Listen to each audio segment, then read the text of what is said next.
Can you get ripped by just driving on a simulator? Well, probably not. But today we're going to be using this ECG-based heart rate monitor to find out. Now, I'm willing to bet you probably don't automatically associate the image of a gamer with that of a professional athlete, but I also think it's going to be closer than you think. But hear me out on this one. Now, an F1 driver experiences somewhere between 160 and 200 beats per minute average during a race. And I've experienced very similar in my IRL Formula 3 races. But I often come out of a sim race even sweatier, even more winded than I do from a real life race. And I think that's down to a couple of reasons.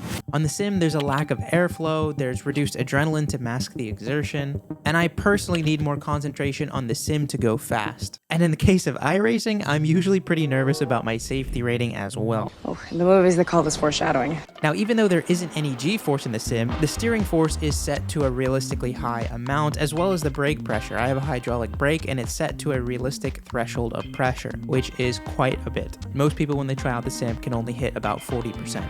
But rather than relying on my gut feeling, let's put it to the test with this ECG-based heart rate monitor.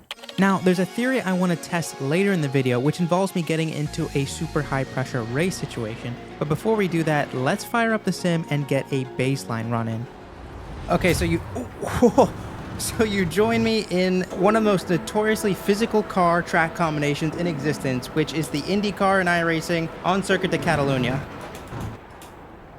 As I completely botched the braking. So obviously the IndyCar is one of the fastest cars you can drive in the world without power steering. And then Barcelona is a combination of extremely high-speed corners, really loaded corners, as well as just having extremely high grip compared to most circuits. You're typically running a pretty high downforce setup considering how long the straight is here. So there isn't really a lot of time to recover, especially in sector 2 and 3. So you can already tell my heart rate is elevated even just after doing a couple of laps here, around 100 beats per minute.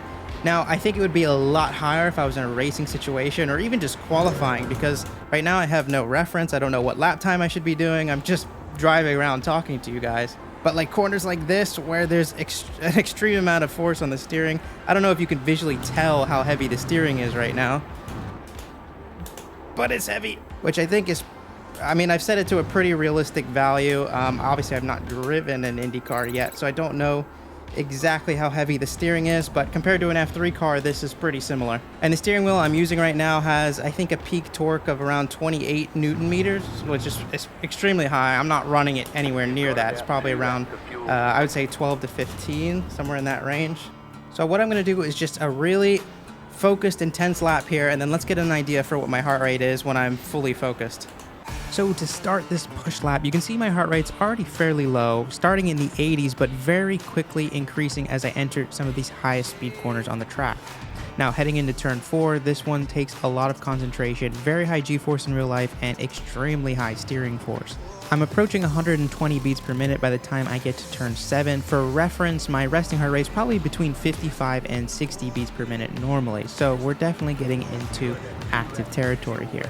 Now, Sector 3 doesn't have any particularly physical corners, but it is extremely technical and it takes a ton of concentration, so look how much my heart rate raises here.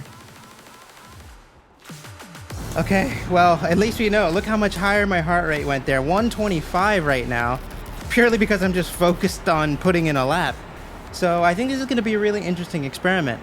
Obviously, we're nowhere near like, the real car sort of heart rate, but it's interesting nonetheless. It's not a low heart rate considering I'm playing a video game. But I have a theory that a lot of the heart rate elevation in real life racing is actually coming from concentration rather than physical exertion. So this is a screenshot I took during a test at the Red Bull Ring in a Formula 3 car. So you'll notice there are 6 main circles here. We have 3 in red and 3 in green.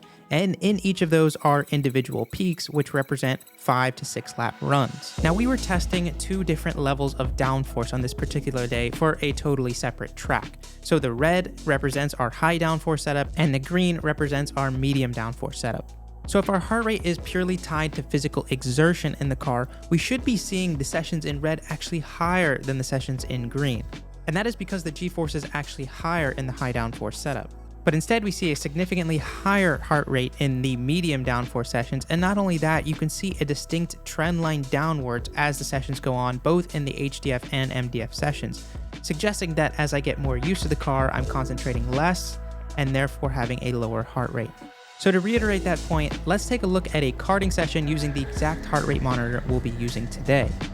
So we're looking at a quali and race session in Rotax rental karts, which represents about 40 minutes of driving total. So we're seeing in the quali session that my heart rate's around 170, 180 beats per minute, and then it spikes all the way up to 211 beats per minute in the race run with a sustained level of around 190, 195. And these karts are significantly less physical than an F3 car, obviously. But I'm concentrating really hard because I don't really know the track very well, I don't know the kart very well, and I have a couple of guys who are very, very quick that I'm fighting against. So now that we've seen my heart rate in a physical car track combination in iRacing by myself, let's go to a less physical car track combination, but in a intense race situation. And we'll be using the McLaren 570S GT4 car around Bathurst to do that. A track I've barely ever driven, a car I've definitely never driven, and I've only done about 25 minutes of practice before this off camera. I mean, let's see what happens, I guess. All right, first thing, generating tire temperature is really important for this first lap, so let me just not bin it straight away. Now, this McLaren 570S GT4 car is pretty decent in a straight line, which is good because we have a couple of long straights, and those are really the only overtaking opportunities here. But these GT4 cars do not have much downforce at all, so through this section, you're basically just, this whole top section, you're basically just dancing over the surface of the road, and you want to balance that as just basically on the edge of oversteer, but I mean, it's a tricky balance to be able to drive, but this setup, thankfully, is on the oversteer side, but it's definitely controllable if you know how to drive it right. The other tricky thing is we have ABS here, so in that corner, for some reason, it's all right to engage the ABS. I mean, it's probably more efficient to not do it, but in a lot of the other corners, you have to be really precise. Green flag. We definitely do not want to be qualifying at the back here at Bathurst, because, I mean, if someone crashes at the top of the hill, we are screwed. And I'm not even 2 corners into my push lap, and the heart rate is already increasing. Oh, this is messy. Not good. Not good. Oh no, this is really bad. Alright, we've got a second lap to attempt, but let's try and get a banker in so we're not dead last. That really should be flat as well, but I'm getting nervous. A little wall tap. Oh, this is messy. Got our banker lap in. And with time for only one more lap, the pressure was on. So after just one lap, we're matching our IndyCar peak heart rates. And I'm having to concentrate extremely hard here. Just a little bit under the limit everywhere, being too conservative.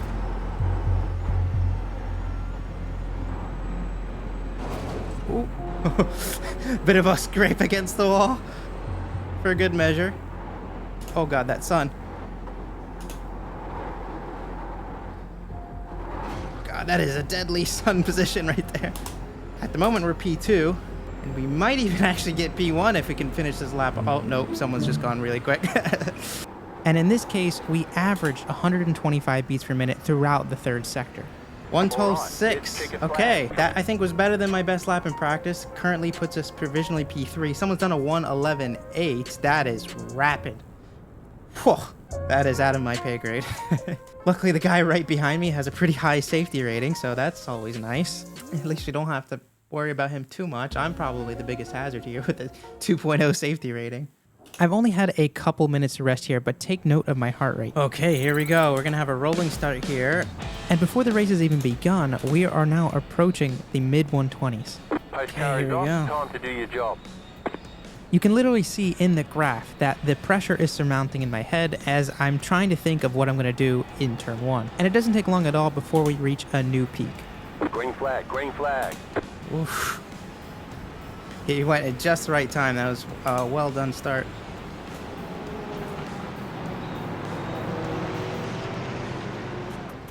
Doesn't matter, I'm not gonna push my lock too early. Heart rate's definitely up now. Careful on those rears this first lap. This guy's flashing me. The confidence lifts here in the beginning just to make sure we don't screw everything up. Now it's evident in my heart rate that this is the section of the track I'm least confident in, and you can see my heart rate steadily increase every single lap through here. Right side, clear. Guy behind me's got some pace, that's for sure. All right, let's make sure we keep some slipstream here, because if we lose it, it's gonna be hard to catch these guys back unless they make a mistake. And then right after setting a record of 139 beats per minute, we had this massive drop heading into the big break zone on track. Now, I haven't figured out why exactly there's been so much of a drop, but I'm curious what you guys think in the comments. But it certainly didn't last for long because the mistakes were coming. Ooh.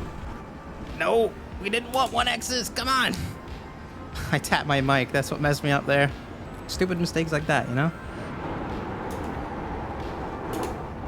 Get in that groove. And not only was I getting in the literal groove in turn 2, I was also starting to get a bit more of a rhythm, not having the pressure from behind. So the heart rate was steadily at around 125 now.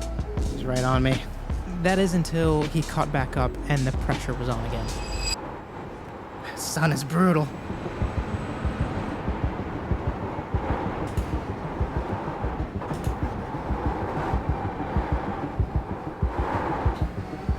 Struggling through that section more than I was in practice. I don't know why.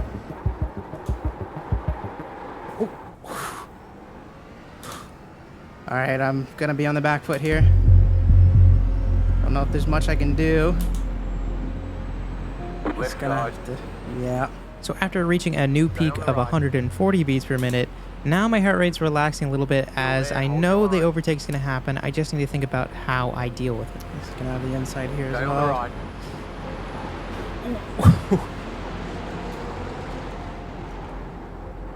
Keep to the right. Clear on the left. That was nicely done. That was nicely done. I'll have to give him that.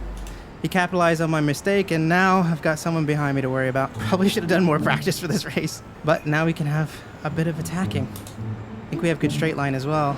He's getting defensive. Right side. Clear.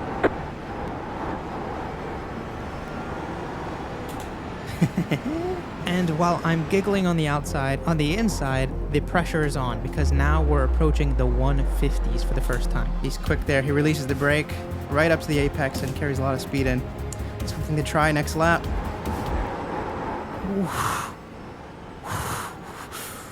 Woo! I can't look at the heart rate right now, but I'm guessing it's high.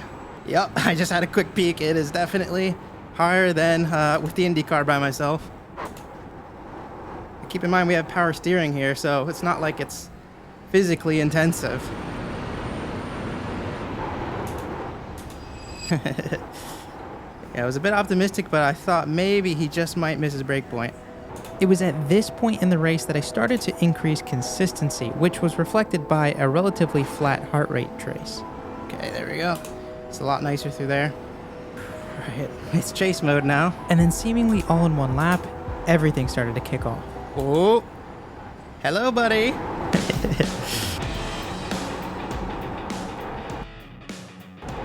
Oh, nearly clipped the inside wall. Whew. God, this track's amazing. The heat is on for sure. All right, we've got a big toe here. Do I risk it? Which I'm probably the biggest hazard here with the 2.0 safety rating. Right side. Oh. Clear on the right. Car right. Stay on the left. It was a bit of a send, I'm not gonna lie, but he should have given it up. It was my corner at that point. Clear on the right. Right side. Clear.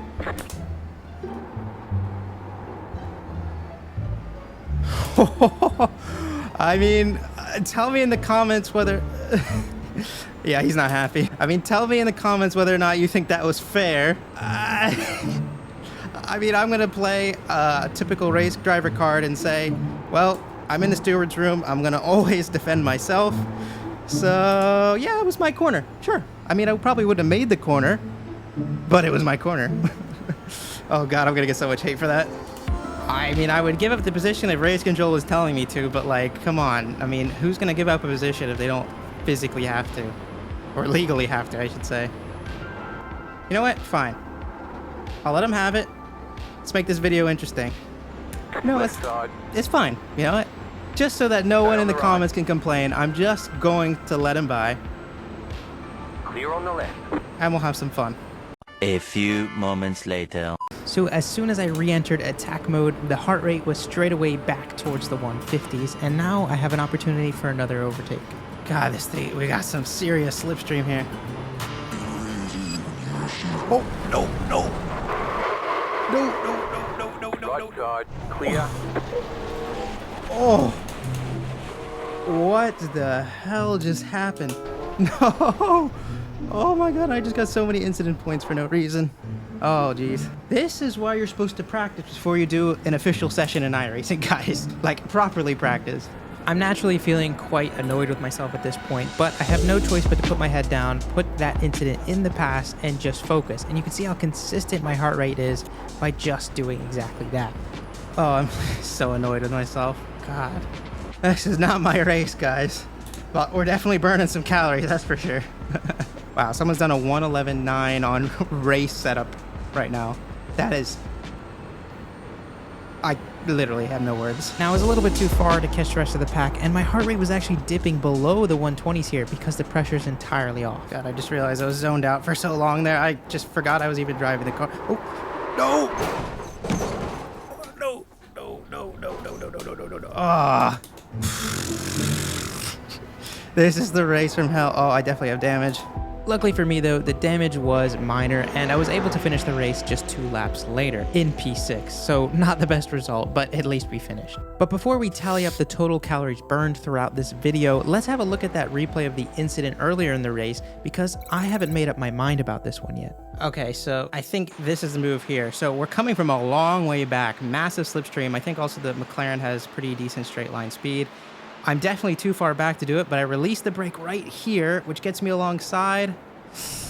You know what? Actually, I think I might be at less of a fault than I thought I was. So release the brake. I'm alongside, fully alongside. Now I'm ahead at the apex, right? So at this point, it's my corner. He turns in. I'm starting to release the brake and go out wide since it's coming from shallow angle. And then he turns in while I'm kind of releasing the wheel. I mean, obviously there's overlap, but I would have made the corner here. It's the contact that pushed me wide. Oof. Oh yeah, I mean, with that angle, that speed, yeah, I think I would have been fine. It would have been tight, like, don't get me wrong. I probably would have had a terrible exit, and he could have had a potential for over-under, but I don't know. What do you guys think about that now having seen this? I actually think that was legal. Feel free to disagree in the comments, though. Maybe I shouldn't have given up the position after all. I probably would have had a lot less of a headache through that race. All right, let's see how many calories we burned from sim racing. Here we go. So in that first IndyCar session, we had a peak of 125 beats per minute and an average of 94. And surprisingly, in an off-camera GT4 practice session, I had a max of 125 again and an average of 95. And then during the quali and race, I had a max of 161 and an average of 122. So in total, I spent about 80 minutes behind the wheel in this video. In that first IndyCar session, I burned 78 calories in about 15 minutes of driving. In the GT4 practice session, I netted 155 calories in about 25 to 30 minutes of driving. And then in the high pressure race situation, I burned 407 calories in 40 minutes of driving, bringing our total for the day at 640 calories. I cannot believe we burned that many calories from sim racing. Really? That is incredible. I'm actually blown away by that. And just to have a reference here, according to this running calorie calculator I'm looking at, that is equivalent to about 48 minutes of light running. So not apples to apples, but the fact that it's even in the same ballpark is mind-blowing to me. But that's just my opinion. I want to hear what you guys think. Was this surprising to you? Was it about what you expected? I'm really curious. If you enjoy experiments like this, you're definitely going to want to check out this video here. And if you learned something today, make sure to give a like and consider subscribing because we're going to be doing lots more stuff like this. Anyway, see you guys in the next one.